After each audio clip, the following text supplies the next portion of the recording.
내가 권능을 받고 예루살렘과 온 유대와 사마리아와 땅끝까지 이르러 내 증인이 되리라. 그렇게 말씀을 하셨습니다. 성령께서 진리 가운데로 인도하십니다. 저희가 여러분을 진리 가운데 인도할 수가 없습니다. 성령께서 진리 가운데 인도하신다고 하셨습니다. 성령으로 하지 아니하고는 우리가 예수를 주라고 고백하지 할 수가 없다고 했습니다. 우리는 보이는 것에 너무 익숙해졌습니다. 그래서 모든 생각하고 계획하는 모든 것들이 있는 것에서 우리가 알고 있는 것들, 그것을 가지고 계획을 하고 준비를 합니다. 보이지 않는 건 우리가 두려워합니다. 성령께서 분별력을 갖게 하십니다. 이게 하나님의 영이냐 사탄의 영이냐 그 구별을 성령께서 해주신다고 성경은 얘기를 합니다. 성령께서 열매를 맺게 해 주십니다. 성령께서 우리가 하나님의 자녀인 것을 증거해 준다고 로마서 8장 16절에 말씀해 주시고 있습니다. 성령께서 선생이 되십니다. 우리에게 가르쳐 주십니다. 제가 여러분을 가르치는 것이 아니라 ultimate teacher는 성령을 통해서 우리는 깨닫게 됩니다. 그분이 직접 책망하시고 또 증거하신다고 성경은 기록하고 있습니다. 그래서 우리는 성령이 활동할 수 있도록 그렇게 우리 자신을 비워야 한다고 믿습니다. 우리는 다 주님을 따르는 제자들입니다. 누가복음 보면은 이런 말씀이 있습니다. 아무든지 날 따라오려거든 자기를 부인하고 날마다 제 십자가를 지고 나를 좇을 것이니라. 십자가를 지고 내가 죽어야 합니다. 죽지 않고는 성령께서 힘이 없습니다. He's powerless. 내가 죽기 전에는 내가 내 안에 교만이 있고 내가 자만, 자족 그런 것들이 있다면 하나님 필요 없어요. 내가 모든 걸 하니까. 그러면 그분은 아무 힘이 없는 존재로 남을 수밖에 없습니다. 바울도 매일 자기가 죽는다고 했습니다. 매일 자기가 죽는다고 했습니다. 우리는 복음이 매일 필요합니다. 내가 구원받을 때의 복음, 그것을 끝나는 것이 아니라 매일매일 삶 속에서 우리는 복음이 필요합니다. 매일 죽는 연습, 내 생각의 틀이 죽어야 합니다. 예수 그리스도의 생각으로 바뀌어야 합니다. 예수 그리스도의 마음을 가지라고 바울은 얘기를 합니다. 바울이 성령의 인도하심을 쫓아서 마게도니아로 넘어가서 그 교회를 개척합니다. 유럽에서 제일 먼저 생긴 교회가 빌립보에서 생겼습니다. 빌립보에 가서 한 얘기가 있습니다. 예수 그리스도의 마음을 가지라고 했습니다. 그곳에는 많은 문화들이 지나갔습니다. 로마 문화가 있었고 히브리 문화가 있었고 그릭 문화가 있었는데 그 문화 속에서 생각하는 것이 아니라 그 문화를 초월해서 예수 그리스도의 마음을 가지라. 예수 그리스도의 생각을 가지라. 이렇게 얘기를 했습니다. 우리에게도 똑같은 도전이 우리에게 매일매일 있는 것입니다. 우리 한국 문화를 초월해서 미국 문화를 초월해서 그리스도 문화에 속해서 그리스도 문화 속에서 생각을 하고 예수 그리스도의 마음을 가지고 생각을 하도록 부탁을 받고 있습니다. 그렇게 했을 때 우리 삶 속에서 예수 그리스도의 증인으로 살 수 있는 힘이 생기는 것입니다. 성령께서 우리를 인도하십니다.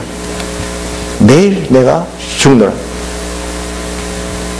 스티브 잡스라는 사람이 CEO, 애플의 CEO 그분이 스탠포드에서 연설을 했을 때 그런 문구가 있습니다.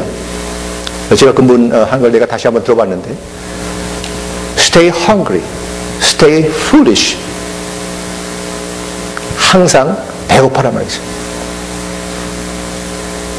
우리가 배고프지 않으면 주님께 안 갑니다. 영적인 갈급함이 없으면 주님께 안 갑니다. 그럴 때 성령께서 찾아와서 우리를 도와주십니다. 성령께서. 그럴 때 우리의 생각이 주님을 닮아갑니다. 하나님의 뜻에 맞는 일을 하고 싶은 욕구가 더 생깁니다. 주님이 원하는 삶을 살 수 있게 되는 은혜가 있습니다. 우리는 하나님과 가까이 지내는, 가까이 가는 그런 삶을 매일매일 살 수 있어야 된다고 생각합니다. 시편 73편에 이런 말씀을 제가 읽었습니다. 시편 73편 시편 73편 27절 대저 주를 멀리하는 자는 망하리니 대저 주를 멀리하는 자는 망하리니 음녀같이 주를 떠난 자를 주께서 다 멸하셨나이다. 하나님께 가까이 함이 내게 복이라. 내가 주 여호와를 나의 피난처로 삼아 주의 모든 행사를 전파하리다. 주의 모든 행사를 전파하리다. 하나님과 가까이 가면은 하나님의 심정으로 가득하게 됩니다. 그럴 때 주님의 행사를 전파하지 않고는 못 배기는 그런 마음이 생깁니다. 오버플로우. 어떤 분이 성교는 뭐냐? 성교는 오버플로우다 그랬어요. 성교는 오버플로잉 하는 거다. 넘치는 것이다. 시편 저자의 말씀과처럼 우리의 삶이 그렇게 되어지기를 원합니다. 주를 멀리하는 자는 망하리니 음녀같이 주를 떠난 자를 주께서 다 멸하셨나니까. 하나님께 가까이 함이 내게 복이라. 내가 주 여호와를 나의 피난처로 삼아 주의 모든 행사를 전파하리이다. 우리는 소수입니다. 믿는 자는 소수예요. 굉장히 소수예요. 잘못하면 우리는 다른 우리 사회를 지배하는 그 문화에 흘려가서 자기도 모르게 그것에 따라서 이제 살게 됩니다. 저는 그 두 자매를 잊을 수가 없습니다. 사람들이 가지 말라고 그래요. 그날은 너무나 사람이 많으니까 가지 않으면 좋겠다고. 제가 프랭크푸르트에 가서 여러 난민들을 위해서 잠깐 일하고 2주 동안 있었는데, 그때 뭐 한 주말은 좀 시간이 나서 berlin에 가고 싶은 생각이 있어서 기차를 타고 갔습니다. 그랬더니 그날은 굉장히 사람들이 많이 모일 텐데 그날 가면 제대로 이제 구경도 못하고 그럴 거라고 그러더라고요. 제가 갔어요. 그런데 그날은 무슨 날이냐면 이 동성연애자들이 만나는 그런 큰 축제예요. 1년에 한 번 동성연애자들이 만나는 축제인데 그 전에 100만 명이 모였대요. 아마 그렇게 또 금요일도 그렇게 모일 거라고 그러더라고요. 가지 말라고, 복잡하니까. 갔어요. 가는데 사람들이 그 축제장을 향해서 막 사람들이 막 몰려가는데 저는 그 두 자매를 잊어버릴 수가 없습니다. 그 흐름을 거슬러서 반대로 서서 쪽복음을 논아주고 있더라고요. 두 자매가 한 16살, 17살 얼굴에 웃음이 가득하고 백팩을 맸는데 백팩 속에는 그 쪽복음이 가득한 거예요. 두 백인 여자아이인데 그래서 내가 스탑을 해서 물어봤어요. 너 어디서 왔느냐고 그랬더니 쪽복음을 보니까 영어로 되어 있더라고요. 근데 대답을 안 하더라고요. 바쁘게 막 이렇게.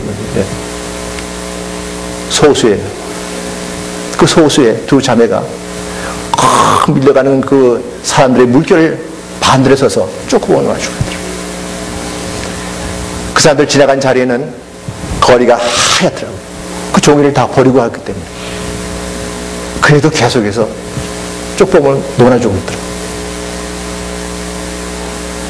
10년이 걸릴지 60년이 걸릴지 우리는 모릅니다. 그러나 우리가 할 수 있는 것은 계속해서 복음대로 살아야 되고 복음을 전하는 그러한 그 특권을 우리가 누려야 한다고 생각을 합니다. 기도하겠습니다.